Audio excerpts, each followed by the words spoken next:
Hello, everyone. Welcome to the Concern Podcast, where we unpack political, socio-economic, and cultural stories shaping our world. I'm Emmanuel Taban, and on this section of our podcast, I want us to look at one of the stories that is trending today, and that is regarding the talks that is going between the government of South Sudan and the government of Israel to resettle Palestinians who are in Gaza to South Sudan.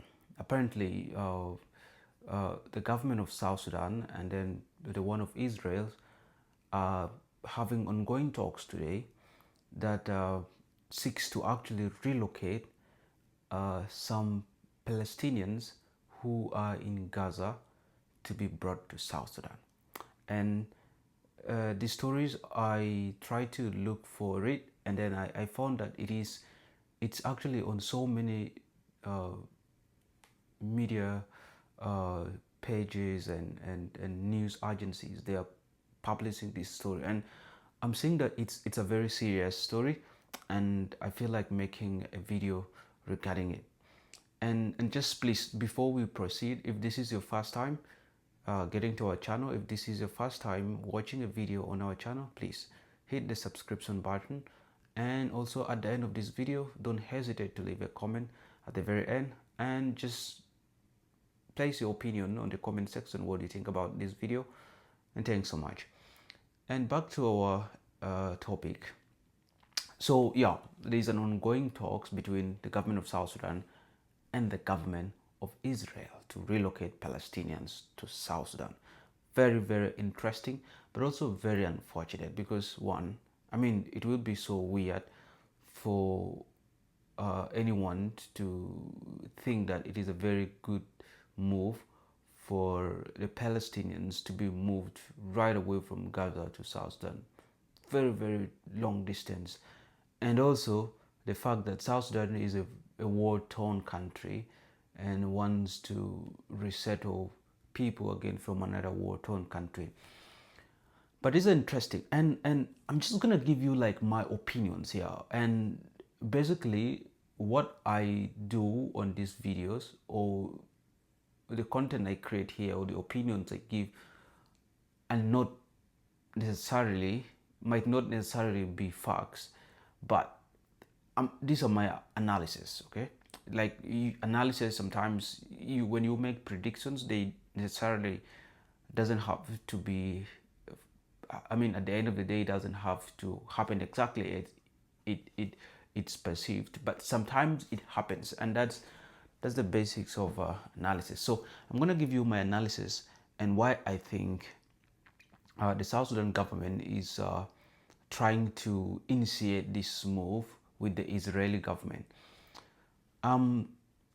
So when you remember, late last month, the Minister of Foreign Affairs and International Cooperation for the Republic of South Sudan, Honorable Ismail Mande, visited Israel. He was in Israel last month in July, and I suspect that it was during that visit that Mr. Mande went to actually set grounds for these talks that is said to be ongoing between Israel and South Sudan. So he went there, and then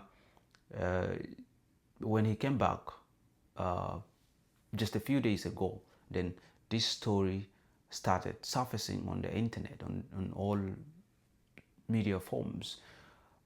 And but I'm just gonna give you the reason why I think South Sudan is trying to accept these Palestinians to be brought to Juba. You know, I mean, suddenly South Sudan has become like a welcoming place on earth. You know, the other day it was the criminals from the United States of America that were forced to be brought to South Sudan, and the country has no choice but to accept that these criminals be brought to South Sudan, and they were granted permission to land into the country, and finally they were embraced by South Sudanese. And again, there's this developing story regarding the Palestinian, and it seems that South Sudan is really, really working hard to make sure that all this happens.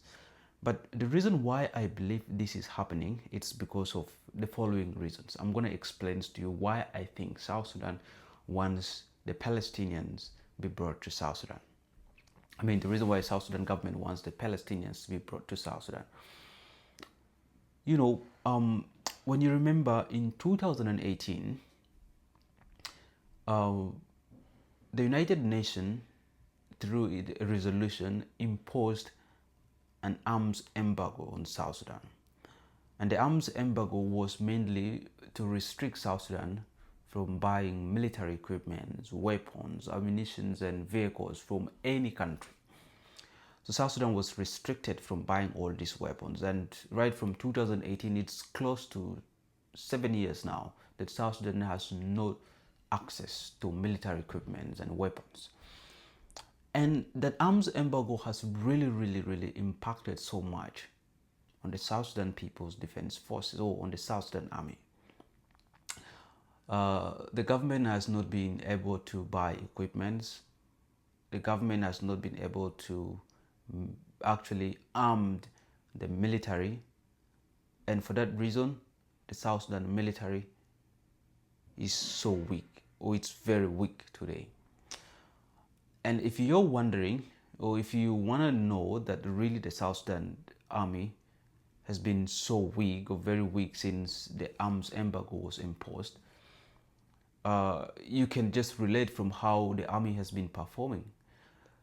The weakness of the South Sudan Army that is being impacted by the arms embargo imposed by the United Nations explains why last March this year, the South Sudan People's Defense Forces encountered so many losses, or were so much defeated when they were engaged in a war or in a fight in Nasir al-Ulang counties of Upper Nile states. You know, when there was a problem in Upper Nile early this year between what they call the armed militia group, the White Army, the SSPDF were deployed there. They were actually taken there to carry out disarmament, that's what they said, but then later it turned out to be a very bad thing, engaging between the South Sudan and the armed militia group, and the South Sudanese People's Defense Forces were actually given hard time by the armed militia. That explains why the army is weak, because they didn't have like so much weapons to actually engage the the White Army. And that also explains to why the general was killed, that was later brought to Juba. The weakness of the South Sudan People's Defense Forces explains why, when the war in Nasir and Ulang happened, the government of South Sudan had no option but to go and bring Ugandan forces to come and help them in the war in Nasir. That explains why the UPDF were deployed in March in South Sudan, in Upper Nile, and currently in Juba. Even when there is no serious war, the UPDF is still in the country, eventually to protect the government from any possible war that maybe the SPLA-IO will actually stage against the government. The reason why the South Sudan government is deploying UPDF soldiers is because the army is weak. It explains why the South Sudan army is ready to pay allegedly $200 every day for each Ugandan soldier deployed in Juba, in Binyang village. That explains to you why the South Sudan army is very weak, simply because of the arms embargo that was imposed on South Sudan in 2018 by the United Nations. And that move has impacted the army so much. It has weakened the army so much. Now, and also, the weakness of the army, I would say, explains why Riek Machar is right now put under house detention, and without even a serious move to investigate his links to the incident that happened in Nasir and Ulang. It explains that because, one, the SPLM government doesn't want to release Machar, because if Machar is released, they are suspecting an outbreak of another war of which the SSPDF will not be able to actually get engaged and win. So the reason why they're keeping Machar apparently in detention is because to prevent another outbreak of war, which the SSPDF is not ready to engage in. Now, the reason why, and also there's developing story that there are ongoing talks on whether to uplift the arms embargo that was imposed on South Sudan. There's already an ongoing talks about on that. Now, the reason why the government of South Sudan wants to bring in the Palestinians from Gaza to be resettled in South Sudan is simply an appeasement policy. The South Sudan government wants to appease the United States of America and its allies, so that the US and its allies like Israel can actually fasten the move to uplift the arms embargo that was imposed on South Sudan in 2018. That's why a few weeks ago, the government of South Sudan accepted criminals from the US to be brought to South Sudan even when they are not South Sudanese citizens. It is simply to appease the United States. That's why today the Israelis are talking that they want to relocate Palestinians from Gaza to South Sudan, because Israel is a very close ally to the United States. Simply, Juba wants to impress the United States of America and its allies so that they can uplift the arms embargo that was imposed on South Sudan in 2018. Simple. That is the reason why the government of South Sudan is in talks with the government of Israel.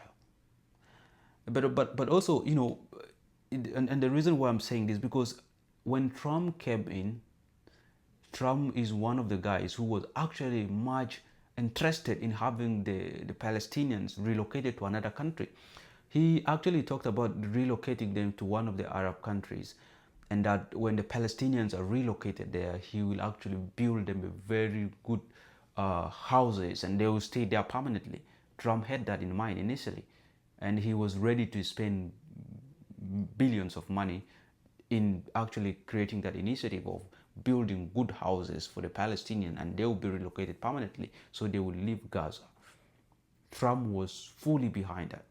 And I even feel that this move by Israelis to actually initiate talks so that these Palestinians be relocated to South Sudan, Trump is as well behind it. He is totally in support of that. And the reason why Israel want the Palestinians to be relocated out of Gaza is such that they can go and attack Gaza with full force. They can go and look for the Hamas rebels and destroy them completely. That is the reason why the Israelis want the Palestinians to be relocated out of Gaza. But I feel this is gonna be a bad move for South Sudan. It is not good at all, because one, even the Egyptians, the Arab world, who are so much close to the Palestinians in so many ways, refuse this move. The Egyptians refuse the resettlements of the Palestinians in Gaza anywhere. They refuse that. The Arab world refuse that. They don't want that to be that. But why is South Sudan accepting it?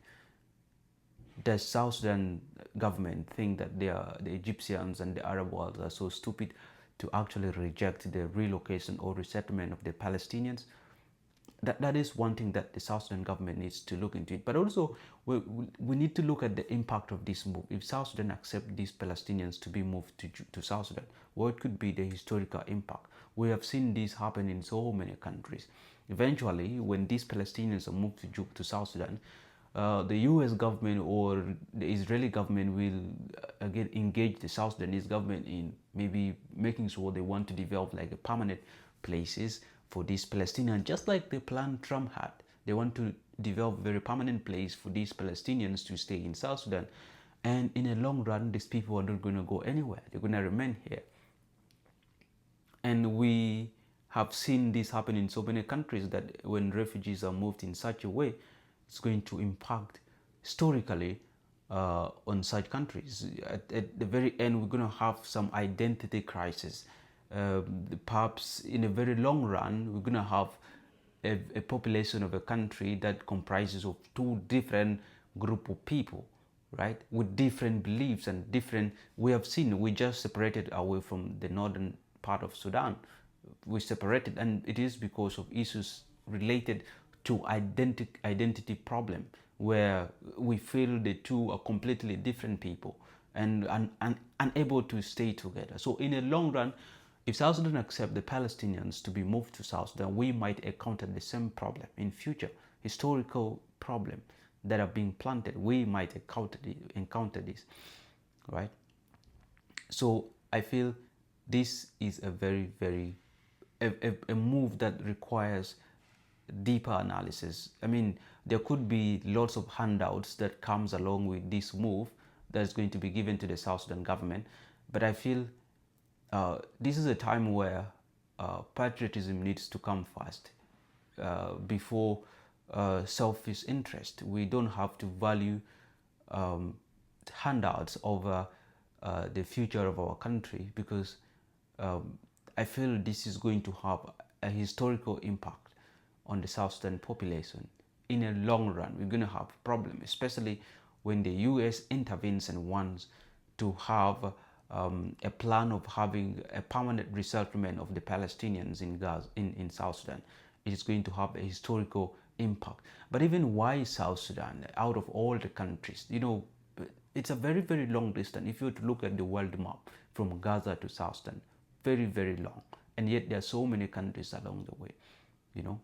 There's something bigger that's happening or developing in this story that really needs to be given attention.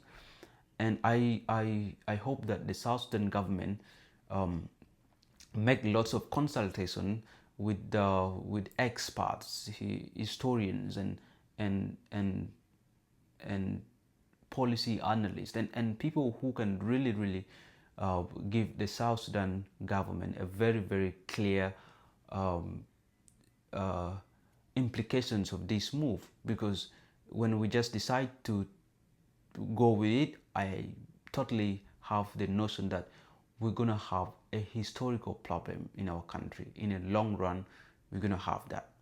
And yes, so that is the reason why I believe that the South Sudan government is initiating the move between the Israeli government and the government in Juba, simply because they are ready to sacrifice anything just to have the arms embargo lifted or uplifted. So South Sudan will be able to buy ammunition and military weapons from other countries to strengthen the army that is necessary to protect the government or to keep the government in power. So that is the reason why I believe that South Sudan is so obsessed with welcoming anything into the country at the expense of the country's future and security. And they're just ready to do anything to have the arms embargo uplifted. And this is a very clear move. So yeah, that's about this video. And thanks so much for watching. And again, please, if this is your first time, do not hesitate to subscribe or leave a comment and give your opinion about this video. Until next time, I remain Emmanuel Taban, and this is the Concern Podcast, where we unpack political, socio-economic, and cultural stories shaping